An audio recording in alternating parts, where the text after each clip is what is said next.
There's a moment in your life when you finally realize that the harder you grip something, the faster it slips through your fingers. And maybe you've been living in that tension lately, chasing, holding, insisting, trying to make something align by force. You may not say it out loud, but somewhere inside, you felt the exhaustion of carrying a desire with clenched fists. You felt the fear of losing what you haven't even received yet. You felt the anxiety of trying to control outcomes that were never meant to be pushed into place. But there's a paradox at the heart of everything you want. What you chase runs, but what you release returns. Not because letting go is magical, but because attachment creates emotional pressure your nervous system can't regulate. When you want something so badly that you're terrified of losing it, you don't hold the desire.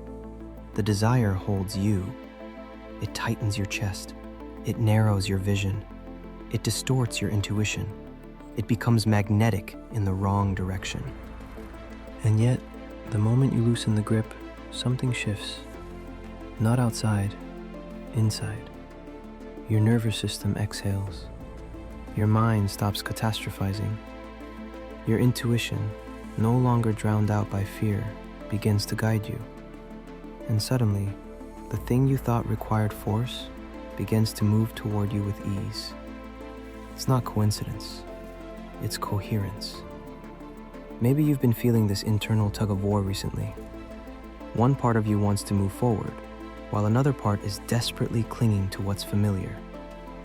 You tell yourself you're waiting for clarity, but the truth is that clarity can't come because you're still holding on to an old self who fears change. That's the identity release, the silent process your mind goes through when a new chapter is trying to form. You don't just let go of situations. You let go of versions of yourself that needed those situations to survive. And that's where most people get stuck. They want the new life, but they cling to the old identity. They ask for expansion but hold on to the mindset built for shrinking. They pray for alignment while living in patterns born from misalignment. They don't realize that receiving a new chapter requires becoming someone who can hold it. You can't bring your outdated fears, your old coping mechanisms, your expired roles into the future you're trying to step into.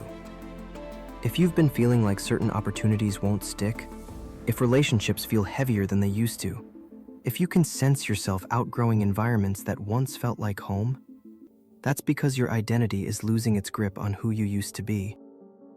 There's a quiet death that happens before transformation, the fading of the self that can't come with you.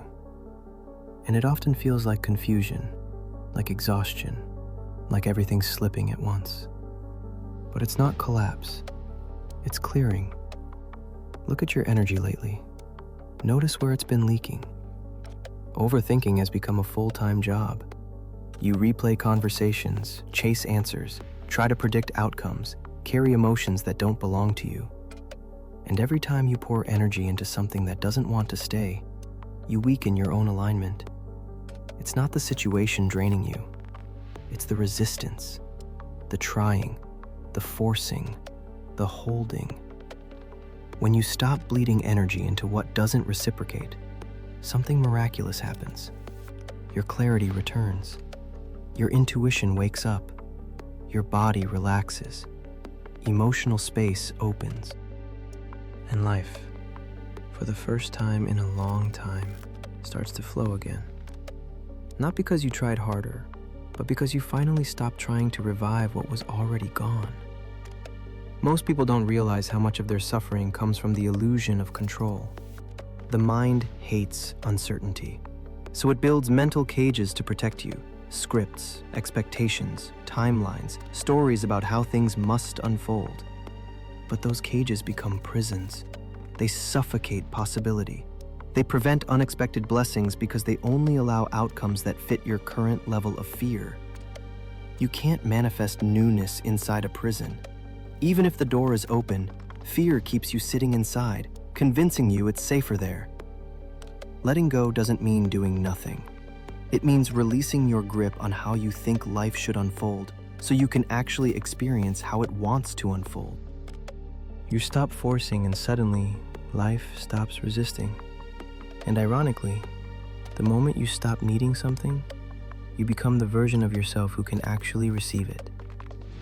When you are no longer dependent on the outcome to feel worthy, stable, or whole, your nervous system becomes receptive instead of reactive. You begin making decisions from clarity instead of fear.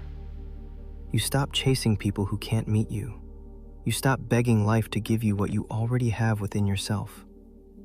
That's detachment. Not apathy, not indifference, but emotional maturity. Because here's something people never say out loud. Receiving what you want requires capacity. And capacity only grows when urgency dissolves. There's also the narrative collapse. The moment when the story you've been living in becomes too small for who you're becoming. Old beliefs don't make sense anymore. Old fears feel outdated.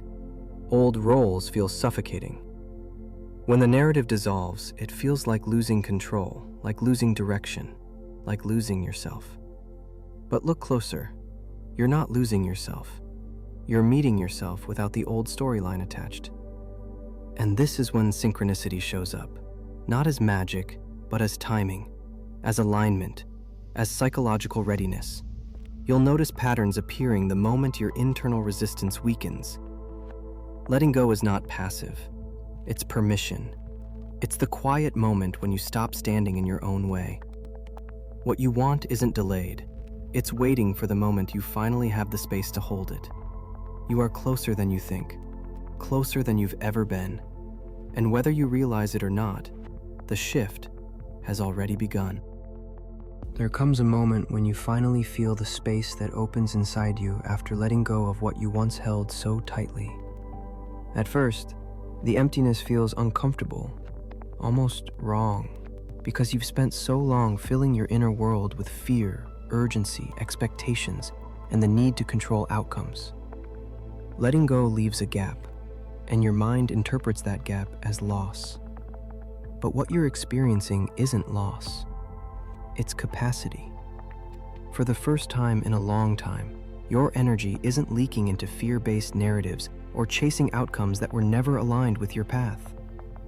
You're no longer melting your strength into scenarios that didn't want to stay. And because of that, something subtle but powerful begins to shift. You start to hear yourself again. Your intuition gets louder. The inner static that once drowned out your clarity fades. Your nervous system, once overstimulated by constant pressure, begins to settle into a deeper rhythm. It's strange how freeing it feels when you finally stop trying to force life to unfold the way your fear thinks it should. A tight grip convinces you that you're in control, but really, it suffocates the very thing you're trying to hold. And when you release that grip, it's not that life suddenly changes overnight. It's that you finally stop interrupting the changes that were trying to reach you all along. Sometimes the thing you want doesn't show up when you're chasing it because you're chasing it from the version of you who doesn't believe they can hold it. Sometimes the universe withholds not to punish you, but to protect the very thing you're asking for from the version of you who would sabotage it. Detachment isn't indifference. It's readiness. It's the emotional maturity required to receive without collapsing. Look closely at what's been happening inside you. You don't react the way you used to. Situations that once sent you spiraling now make you pause and breathe. People you once chased now feel heavy in your presence. Doors that refuse to open no longer bother you the way they once did. Something in you is shifting, from urgency to stability, from need to clarity, from attachment to alignment. This shift is the quiet doorway into the life you've been asking for. You might not have noticed it, but your intuition has been sharpening. You can sense misalignment sooner. You can detect emotional drains without needing explanations. You can feel when someone's energy pulls you backward. And most importantly, you can feel when something is meant for you. Not through intensity, but through peace. And as your internal world stabilizes, something else collapses. The story you've been living in for years. The story that told you you had to chase to be chosen. overextend to be valued, or control everything to feel safe. That story is dissolving because you're no longer resonating with it. Nobody warns you that the collapse of a narrative feels like internal chaos, disorientation, emotional heaviness, the sense of not knowing who you are anymore. But that chaos is actually space clearing. It's the soil turning itself so something new can grow. Old narratives don't die quietly. They fight. They whisper old fears to keep you small. They remind you of past failures. They pressure you into repeating patterns. But when you stop feeding them, they lose their power. They dissolve. And beneath them, your real voice emerges. The one that doesn't need validation, permission, or certainty to move. And this is the moment, right here, right now, when synchronicity begins to appear more clearly. You'll start noticing signs, messages, alignments, moments that feel too precise to be coincidence. Not because life suddenly decided to help you, but because you finally stopped blocking the timing. Synchronicity isn't magic. It's psychological readiness meeting opportunity. It's clarity meeting path. It's the mind becoming still enough to recognize what was always in front of you. You're entering the window where what you want can finally reach you because your resistance is dissolving. You're no longer sending mixed signals to life, begging for more while clinging to less. You're becoming coherent, aligned, receptive. Imagine your desires as a frequency, one that's been trying to reach you for years. But fear, control, urgency, and old narratives created interference. Now that the interference is fading, your desires can finally find you. Not by force, not by pressure, but through natural alignment. What you want doesn't require you to chase it. It requires you to stop running from the discomfort of becoming the person who can hold it. And that's exactly who you're becoming.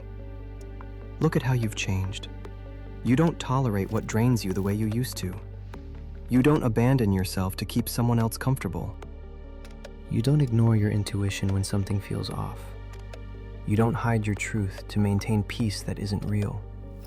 These shifts are not small. They are identity-level transformations, the kind that open timelines, attract alignment, and dissolve old patterns at the root. People think life changes through effort, but life changes through identity. When you become the person capable of receiving what you want, the thing you want stops feeling far away. It becomes inevitable, natural, obvious, and you're closer to that identity than you realize.